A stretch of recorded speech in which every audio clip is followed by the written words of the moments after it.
Didatangi arwah korban. Terapis pijat yang mutilasi pengusaha kafe sempat tak tenang, hingga doakan pelanggan jasa peletnya.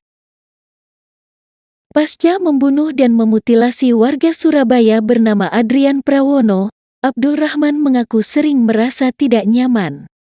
Pria yang berprofesi sebagai tukang pijat tersebut menyebut kerap didatangi arwah korban. Guntur Putra selaku kuasa hukum tersangka mengucapkan, Abdul Rahman sempat didatangi arwah korban pasca 7 hari pembunuhan dan mutilasi yang dilakukannya. Jadi sempat saya tanya apakah beliau tidak dihantui?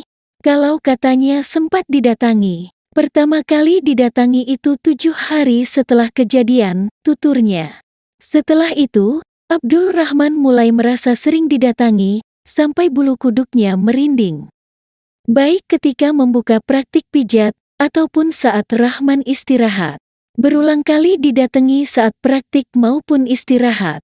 Didatanginya itu kerasa merinding beliau, singkatnya. Tersangka mengaku kepada kuasa hukumnya, tatkala sedang membuang tubuh korban yang sudah dimutilasi, tersangka sempat merasa kasihan. Lantaran hal tersebut, tersangka memutuskan untuk mengubur sebagian tubuh korban di bantaran Sungai Bango. Waktu saya tanya, kenapa sengaja tidak dibuang semua ke Sungai Bango dan sebagian dikubur? Katanya dia merasa kasihan, dan akhirnya sebagian dikubur. Katanya pelaku juga mendoakan korban, tuturnya. Sebagaimana informasi yang diperoleh, Abdul Rahman pertama kali mengenal Adrian Prawono pada bulan Juni tahun 2023 lalu. Keduanya berkenalan lewat aplikasi Tinder.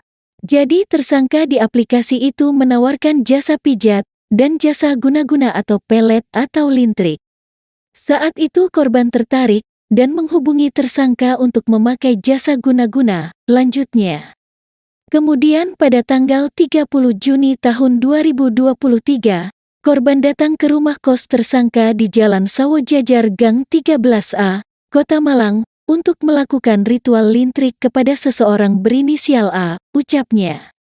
Beberapa bulan kemudian, pada tanggal 13 Oktober tahun 2023 sekitar pukul 14 waktu Indonesia Barat, Adrian Pranowo menghubungi tersangka dengan nada tinggi. Korban mengatakan jika lintrik yang dilakukan tersangka, hasilnya kurang maksimal. 2 hari setelahnya, pukul 18 waktu Indonesia Barat korban mendatangi kontrakan tersangka untuk meminta penjelasan mengenai lintrik yang tidak berhasil membuat korban dekat dengan target si korban. Di sana korban meminta penjelasan, dan akhirnya pada sekitar pukul 20 waktu Indonesia Barat terjadi cekcok antara korban dan tersangka, kemudian korban menamparkan dan memukul kepala tersangka, terang-danang.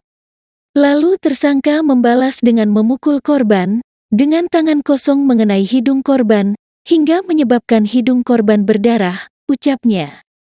Tak puas dengan memukul korban, tersangka lalu mengambil celurit yang berada di bawah wastafel. Celurit itu lantas dibacokkan ke bagian leher sebelah kiri korban, sebanyak 2 kali.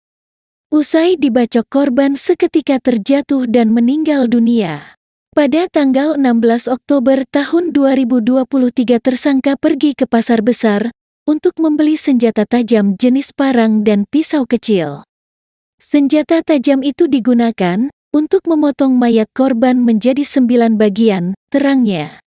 Untuk 9 bagian itu diantaranya adalah kepala, lengan tangan kanan dan kiri, bagian kaki kanan dan kiri, telapak tangan dan kaki bagian kanan dan kiri.